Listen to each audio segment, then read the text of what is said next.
درجات اور سعادتوں کے اعتبار سے عبادت کی اہمیت کے اعتبار سے سب سے زیادہ افضل مہینہ اور اہم مہینہ رمضان کا مہینہ ہے، اور جو عبادت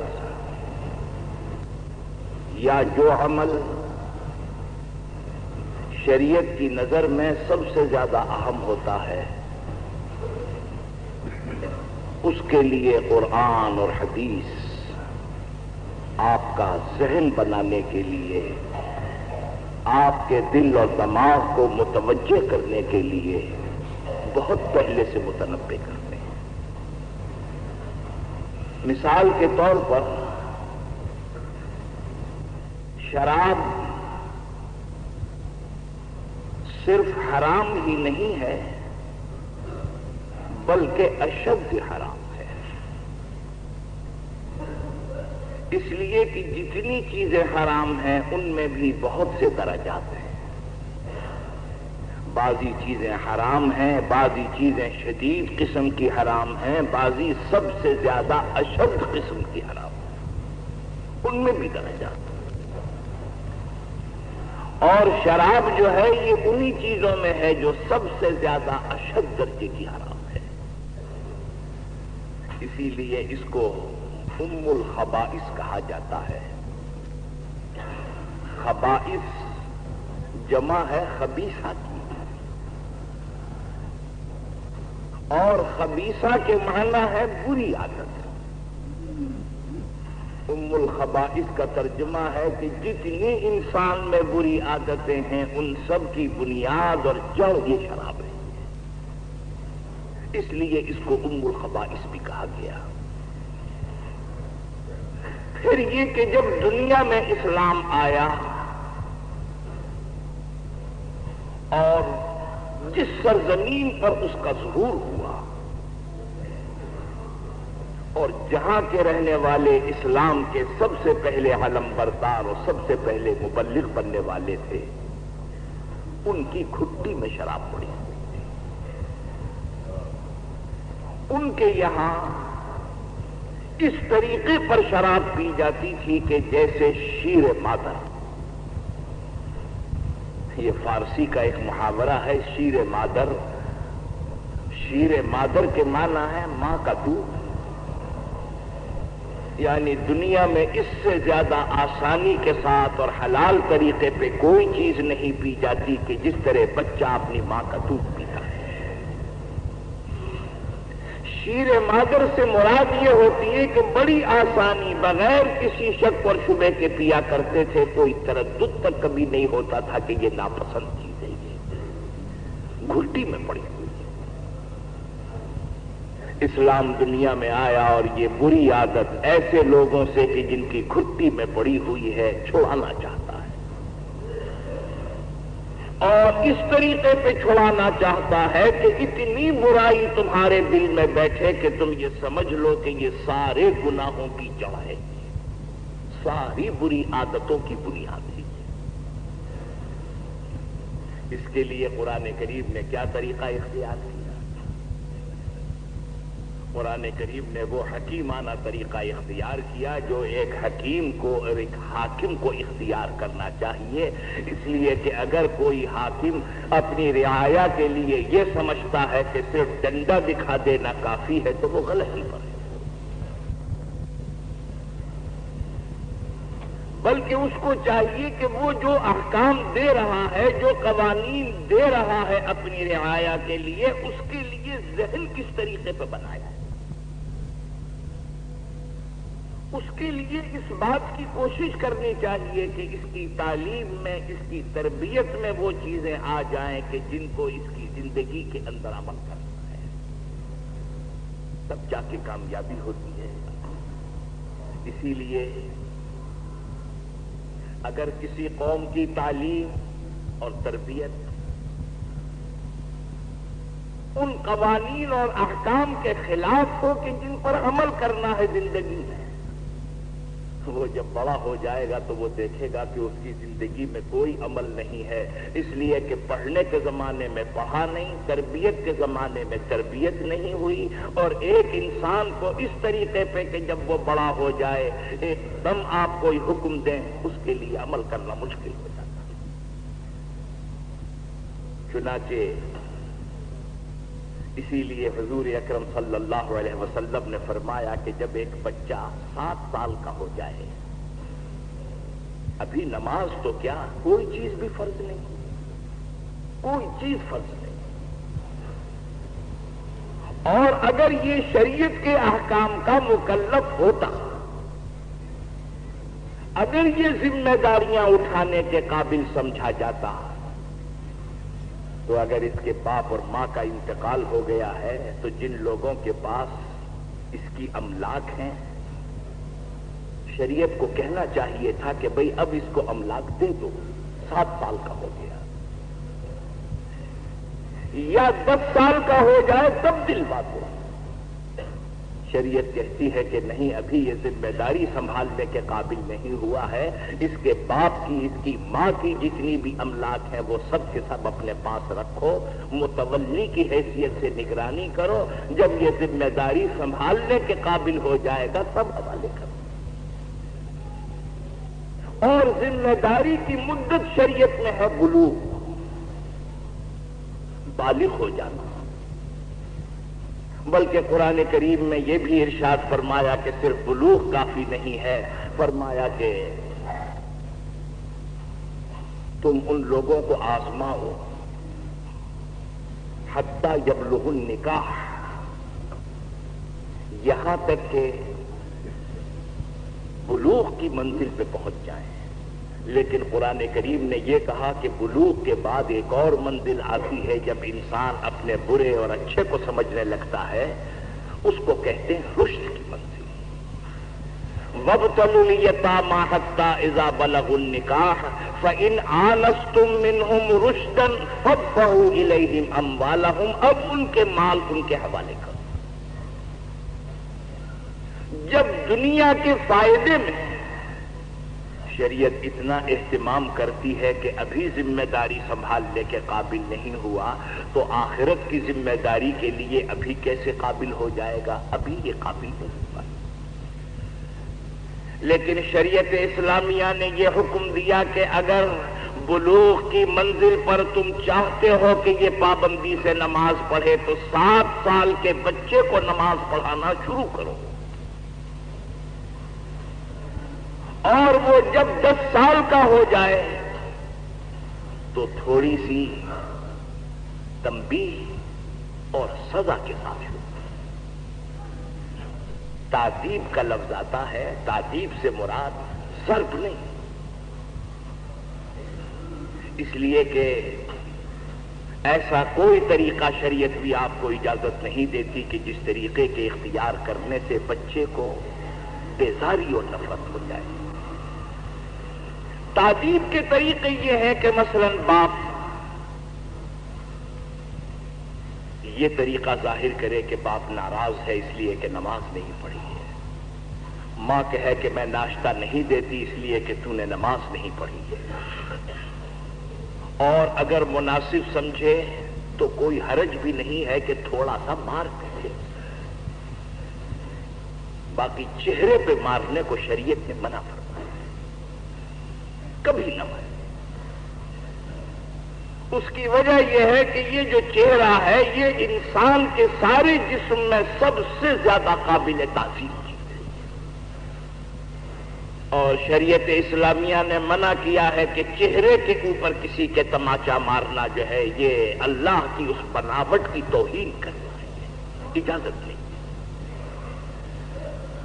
تو فرمایا کہ بچہ 7 سال کا ہو تو اسے نماز کا عادی بناؤ، 10 سال کا ہو اس کو تھوڑی سی تنبیہ کرو، تعذیب کرو، تھوڑا سا مارنے کی کوشش کرو کہ اس کے بعد اس کو پابند بناؤ۔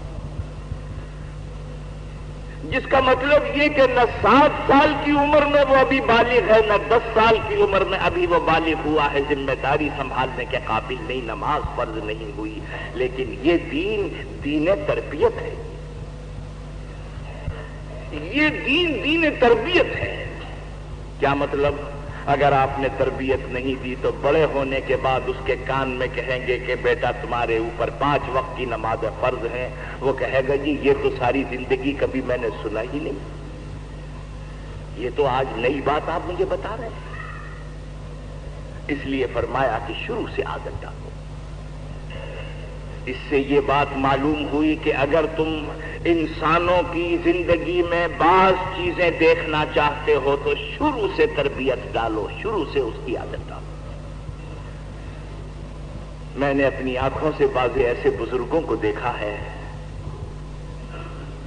کہ جو کسی سائل اور کسی حاجت مند اور فقیر کو کچھ دینے کے مدد کرنے کے عادی ہیں، لیکن میں نے دیکھا کہ وہ اس طریقے پر مدد کرتے ہیں کہ اگر فرض کر لیجئے کہ 8 آنے دینے ہیں، 4 آنے اپنے ہاتھ سے دے دیے اور 4 آنے اپنے ساتھ ایک بچہ ہے اس کے ہاتھ سے دلوا دیے، اس لیے کہ آج سے اگر یہ بچہ دے گا تو بڑے ہو کر اس کو دینے کی اور امداد کرنے کی عادت پڑے گی۔ یہ دین تربیت ہے۔ جب یہ بات سمجھ میں آ گئی، حکیمانہ طریقہ یہ ہے کہ جو بڑے ہو کر چاہتے ہو چھوٹ بنے میں اس کی تربیت، اور جو احکام اور قوانین کسی قوم کو دینا چاہتے ہو تعلیم و تربیت کے ذریعے سے پہلے اس کا صحن بناؤ، اور اگر نہیں بنایا، جیسے چوراہوں کے اوپر آپ نے دیکھا کہ سگنل لگا دیے، آدمی کبھی ہوتا ہے کبھی نہیں ہوتا۔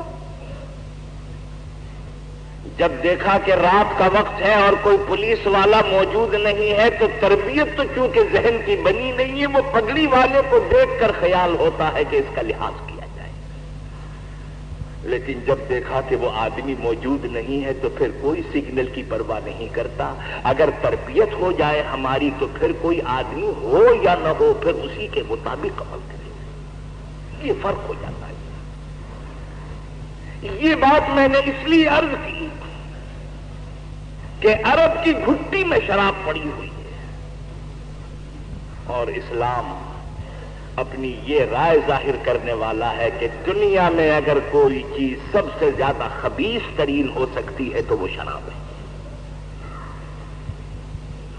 اس لیے قرآن کریم نے کیسا حکیمانہ طریقہ اور طرز اختیار کیا۔ سب سے پہلے فرمایا کہ یسألونک عن الخمر والمیسر قل فیہما اسم کبیر ومنافع للناس واسمہما اکبر من نفعہما۔ یہ سب سے پہلی آیت ہے جو شراب کے بارے میں نازل ہوئی، سب سے پہلی، جس کا مطلب یہ ہے کہ یہ جو شراب تمہاری گھٹی میں پڑی ہوئی ہے ہم اس سے انکار نہیں کرتے، اس میں بھی بہت سے فوائد ہیں، لیکن جہاں تک فائدے کا تعلق ہے، اگر کسی لیبارٹری میں جا کر آپ تجزیہ کرائیں تو ممکن ہے کہ وہ یہ کہہ دے کہ یہ جو ناخن کے اندر میل ہوتا ہے اس میں بھی کوئی فائدہ ہے، انسان کے فضلے میں اور پیشاب میں بھی کوئی فائدہ ہے۔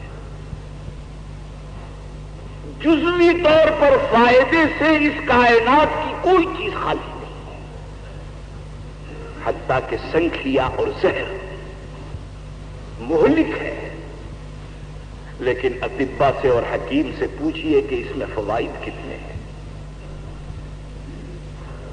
بہت سے لوگ ایک ایک انگلی چاٹ کر سنکھیے کا عادی بناتے ہیں اور رفتہ رفتہ تھوڑا تھوڑا کھاتے ہیں، اس میں جسمانی قوتیں بازی ایسی ہیں کہ جس کی وجہ سے زہر کی عادت ڈالنے کی کوشش کرتے ہیں۔ یاد رکھیے کہ زہر جیسی چیز بھی فائدے سے خالی نہیں ہے، ناپاک سے ناپاک چیز ہو اس میں بھی فائدہ ہے، لیکن شریعت کی نظر اس پر ہے کہ اگر کسی چیز میں 10 فائدے ہیں اور 90 نقصانات ہیں تو شریعت 10 فائدے سے پامال کر دیتی ہے، چھوڑ دیتی ہے، اور وہ جو 90 نقصانات ہیں ان نقصانات کی وجہ سے اس کو حرام قرار دیتی ہے۔ فرمایا کہ یسألونک عن الخمر والمیسر قل فیہما اسم کبیر ومنافع للناس واسمہما اکبر من نفعہما، لیکن شراب میں جہاں پر فائدے ہیں وہاں شراب کے نقصانات اس کے فائدے سے بہت زیادہ ہیں، اس لیے فائدے پر شریعت کی نظر نہیں ہے، نقصانات پر نظر ہے۔ لیکن یہ نہیں کہا کہ نہ پیو، یہ نہیں کہا۔ اس کی وجہ یہ ہے، ایک حکیم کو یہ بات معلوم ہے کہ انسانوں کے ذہنوں کو رفتہ رفتہ کس طرح متوجہ کیا جاتا ہے، کہا۔ اس کی وجہ یہ ہے، ایک حکیم کو یہ بات معلوم ہے کہ انسانوں کے ذہنوں کو رفتہ رفتہ کس طرح متوجہ کیا جاتا ہے، انہیں یہ معلوم۔ ایک آدمی جو نہایت عادی ہو کسی جرم کا، پہلے دن اگر آپ یہ چاہیں، جو اتفاق کی بات ہے کہ ایسے بھی انسان دنیا میں ہوتے ہیں، لیکن اگر آپ پہلے دن یہ چاہیں کہ یہ بالکل متقی اور پرہیزگار ہو جائے، مشکل ہوتا ہے۔ حضرت مولانا رشید احمد صاحب گنگوہی رحمت اللہ علیہ ایک گاؤں والے کو مرید کیا، اور جب اس کو مرید کر لیا، توبہ کرا لی، عہد لے لیا اس سے شریعت اور دین کے اوپر عمل کرنے کا، فارغ ہو گئے۔ گاؤں والا جانے لگا تو کہنے لگا کہ مولوی جی تم نے افیم سے تو توبہ کرائی نہیں۔ فرمانے لگے کہ بھائی مجھے کوئی علم غیب تھوڑی ہے، مجھے یہ خبر ہی نہیں تھی کہ تو افیم بھی کھاتا ہے، تو نے مجھے بتایا ہی نہیں۔ انہوں نے کہا جی مجھے یہ خراب عادت پڑی ہوئی ہے۔ فرمایا اچھا بتا کتنی مقدار میں کھاتا ہے؟ اب وہ افیم نکال کے دکھا رہا ہے کہ میں اتنی مقدار میں افیم کھاتا ہوں۔ اور مولانا کا یہ خیال ہے کہ جس چیز کی عادت ہوتی ہے ایک دم چھوڑانا اس کا مشکل ہوتا ہے، اس کی مقدار کو کم کیا جائے، آگے جا کے اور کم کیا جائے، اور آگے جا کے بالکل ختم کر دیا۔ اس نے ہاتھ پہ نکال کے دکھائی اور یہ کہا کہ جی مولوی جی میں اتنی کھاتا ہوں۔ حضرت مولانا رشید احمد صاحب گنگوہی رحمت اللہ علیہ نے اس کی مقدار کم کر کے فرمایا کہ بھائی دیکھو اگر چھوٹ نہ سکے تو اتنی مقدار کم کر دو، اتنی کھا لیا کرو، کچھ روز کے بعد اس سے کم کر دینا اور پھر بالکل چھوڑ دینا۔ لیکن بہت سے لوگ صاحب عزیمت ہوتے ہیں۔ صاحب عزیمت کا مطلب یہ ہے کہ جو رعایت دیتا ہے معلم اور مصلح، وہ لینا نہیں چاہتے۔ اس نے کہا کہ جی مولوی جی بات یہ ہے کہ جب آپ کے ہاتھ پہ توبہ کر لی ہے تو بس اب میں اتنی بھی نہیں کھاؤں گا، آج ہی سے کل چھوڑ دوں گا۔ لیکن ہر شخص صاحب عزیمت نہیں ہوتا ہے، اور اللہ تعالیٰ کا طریقہ جو ہے ایسے سمجھیے آپ میں سے بہت سے جوان ہیں، بہت سے طاقتور ہیں، لیکن بہت سے کمزور بھی ہیں۔ جب اللہ تعالیٰ آپ کو احکام دیتے ہیں تو اس طریقے پر احکام دیتے ہیں کہ آپ کو سب کو بوڑھا سمجھ لیا گیا ہے۔ مطلب یہ ہے ان کمزوروں کی وجہ سے جو احکام دیے جا رہے ہیں، طاقتوروں کے ساتھ بھی رعایت کی گئی ان بوڑھوں کی بدولت۔ اس لیے میں نے یہ عرض کیا کہ ہو سکتا تھا کہ اگر پہلے دن شراب کے حرام ہونے کا حکم آ جاتا تو سارے معاشرے میں سے 2-4 تو نکل آتے ہیں، لیکن اللہ نے وہی حکیمانہ طرز اور طریقہ اختیار کیا۔ قرآن کریم کی یہ آیت نازل ہوئی، لوگوں نے سوچنا شروع کیا، اگر اسلام کے حلقے میں رہنا چاہتے ہو، خدا کا طرز کلام یہ بتلا رہا ہے کہ یہ چھوڑنی پڑے گی، ابھی حکم نہیں آیا ہے،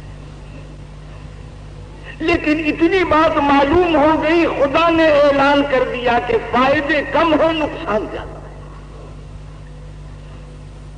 اور اس کا سب سے بڑا نقصان ایک ہے، اور وہ نقصان یہ ہے، دنیا کی ساری مخلوقات کے اوپر اللہ نے جو آپ کو فوقیت و فضیلت دی ہے، کس وجہ سے دی؟ اللہ نے آپ کو عقل کی وجہ سے دی ہے، ورنہ جسمانی طاقت کے لحاظ سے شیر میں طاقت زیادہ ہے، ڈیل ڈول کے اعتبار سے اونٹ اور ہاتھی کا ڈیل ڈول آپ سے بڑا ہے، بوجھ اٹھانے کے لحاظ سے بہت سے جانور آپ سے بہت آگے، کھانے پینے کے لحاظ سے جانور سب سے زیادہ آگے۔ آپ ایمانداری سے بتائیے وہ کون سی چیز ہے کہ جس کی وجہ سے آپ کے سر کے اوپر تاج رکھا گیا ہے کرامت و شرافت کا؟ وہ ہے نفع نقصان کی تمیز، اپنے آقا کو پہچاننے کی عقل، یہ آپ کے سوا کسی میں نہیں، جس سے پتا چلا کہ سب سے بڑی فضیلت اور سب سے بڑا ہنر آپ کا یہ ہے کہ اللہ نے آپ کو عقل و شعور عطا فرمایا۔ شراب کا سب سے بڑا نقصان یہ ہے، یہ آپ کے جسم کو چاہے پہلے سے زیادہ طاقتور بنا دیتی ہو، چہرے پہ شاید اور زیادہ سرخی آ جاتی ہو، اور ممکن ہے کہ دوسری قوتیں ابھر کے آ جاتی ہوں، لیکن یہ جس وجہ سے اللہ نے یہ تاج شرافت رکھا تھا، انسان کی عقل پر پردہ پڑ جاتا ہے، شعور زائل ہو جاتا ہے، وہی چیز جو وجہ شرافت تھی وہ آپ کو گرا دیتی، جس کا مطلب یہ ہے کہ شراب پی لینے کے بعد یہ اتنی بڑی ناشکری ہے کہ جس شعور اور عقل کی بدولت اللہ نے یہ تاج ہمارے سر پہ رکھا تھا، آج ہم نے شراب پی کر اس کو زائل کر دیا ہے، اور ہم بھی جانوروں کی سب جاتے ہیں۔ اسی لیے جو لوگ شراب پیتے ہیں کہیں نالیوں میں پڑے ہوئے ہیں، اور انہیں یہ بھی تمیز نہیں ہے کہ یہ پاک ہے یا ناپاک ہے، اور جہاں قلبوں کے اندر یہ ناچ گانے ہوتے ہیں، شرابیں پی جاتی ہیں۔ بہت سے سرکاری میس ایسے ہوتے ہیں کہ جہاں پر یہ ساری حرکتیں کی جاتی ہیں، وہ ہم سے زیادہ آپ واقف ہیں۔ بہت سے مسلمان افسروں کی بیویاں شراب پی کر اتنی مدہوش ہوتی ہیں کہ ان کو بیرے ڈنڈا ڈولی کر کے اٹھا کے لے جا کے دوسری جگہ پہنچا۔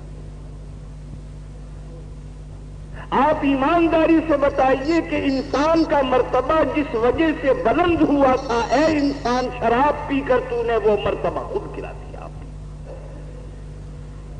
اس کا مطلب یہ ہے کہ شاید دنیا کی تمام چیزیں حلال ہو سکتی ہیں، مگر وہ چیز حلال نہیں ہو سکتی جو انسان کے تاج کرامت کے اوپر حملہ کرے اور اس کو شرافت سے گرا دے، وہ نہیں حلال۔ اور یہ جو پچھلے دنوں آپ کے سامنے فتوے آئے تھے ایک سرکاری مفتی کے فضل الرحمان کے، اس نے کہا کہ جی اتنی مقدار میں شراب جو نشہ نہ کرے وہ جائز ہے۔ سو یاد رکھیے، ایک اصول یاد رکھیے، دنیا میں جو چیز جرم ہے، دنیا میں جو چیز حرام اور ناجائز ہے، اس کی بال کے برابر مقدار بھی ناجائز اور حرام ہے، اور اس کی بڑی مقدار بھی حرام ہے، سب حرام۔ اگر شراب ناپاک ہے، نجس ہے، کپڑا اس سے ناپاک ہو جاتا ہے اور اس کا پینا حرام ہے، تو کیا میرے دوستو اس کا ایک قطرہ پینا جائز ہے؟ اگر پیشاب اگر ناپاک ہے تو کیا اس کا ایک قطرہ پینا جو ہے پاک ہو جائے گا؟ نہیں، پیشاب اگر حرام ہے تو اس کا ایک قطرہ بھی حرام ہے اور اس کی ایک شیشی بھی حرام ہے۔ بات بیچ میں ویسے ہی آ گئی. عرض میں یہ کر رہا تھا کہ اللہ تعالیٰ نے کیسے حکیمانہ طریقے پر انسانوں کا ذہن متوجہ کیا ہے. آئندہ عمل کے لیے تیار ہو جاؤ. پہلی دفعہ یہ حکم آیا, لوگ سوچنے لگے اسلام میں اگر رہنا ہے کب آئے گا حکم ابھی نہیں معلوم, لیکن چھوڑنا ہے. دوسرا حکم آیا, فرمایا کہ یا ایھا الذین آمنوا لا تقربوا الصلاۃ وانتم سکارا. ہم جانتے ہیں کہ ایک ہی دفعہ میں تم چھوڑ نہیں سکتے ہو شراب, لیکن ہمیں تو چھڑانی ہے, اور ابھی آپ کا ذہن اس قابل ہو گیا ہے کہ اب ہم قدم اٹھائیں.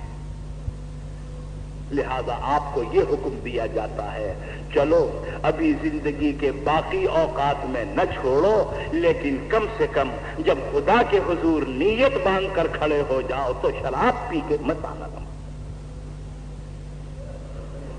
منع کیا ہے, لیکن 24 گھنٹے کے ایک وقت میں منع کیا ہے کہ جب اللہ کے حضور اور اللہ کے دربار میں حاضری ہو اور نماز کی حالت میں ہو تو اس وقت خبردار شراب نہ پی. اور ویسے بھی یہ بات زیب نہیں دیتی, اس لیے کہ جس اللہ کے دربار میں تم حاضر ہو رہے ہو, اگر عقل ہی تمہاری سالب نہیں ہے تو خدا کی عظمت کا خیال کیسے پیدا ہوگا؟ اس دربار کی عظمت ہی تمہارے اوپر نہیں کھلے گی کہ جس دربار میں تم جا رہے ہو, اس لیے کہ عقل کے اوپر پردہ پڑا ہوا ہے. شراب کی حیثیت ایسی ہے جیسے ایک روشن چراغ جل رہا ہے اور کوئی شخص کنڈا لائے اور لا کر اس کے اوپر ڈھک دے. تھوڑی دیر میں اگرچہ وہ گل ہو جائے گا, لیکن یہ کہ چراغ اپنی جگہ پر روشن ہے. ایک چیز نے اس طریقے پر پردہ ڈال دیا ہے کہ اس کی روشنی اور اس کا نور نظر نہیں آتا. جو لوگ شراب پیتے ہیں وہ اللہ کے دیے ہوئے نور اور اللہ کی دی ہوئی قندیل کے اوپر وہ ڈھکنا ڈھک دیتے ہیں, اور اس طریقے سے ان کا شعور ختم ہو جاتا ہے.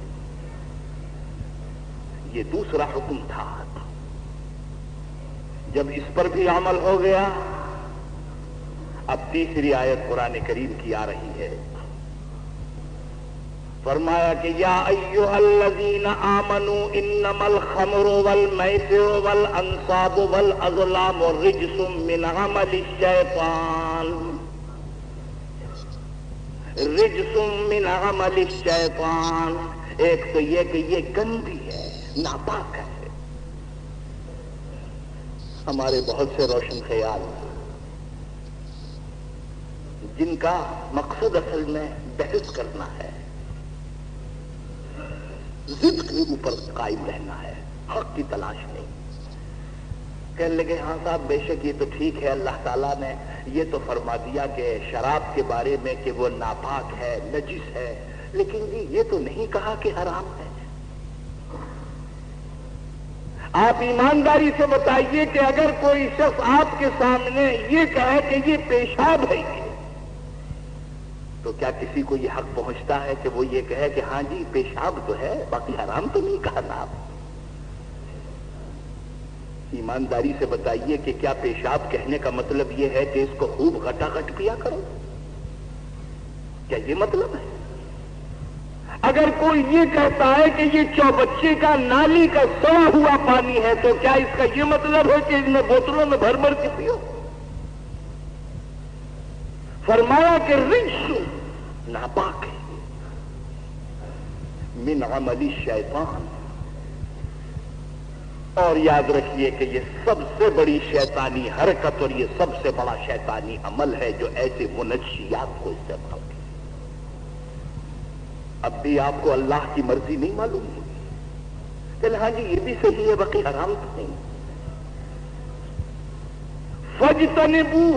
فجتنبو کا ترجمہ یہ ہے, یہ نہیں ہے کہ تم پیو ہاتھ لگاؤ, نہیں, فرمایا دور دور رہنا. اجتناب کے معنی آتے ہیں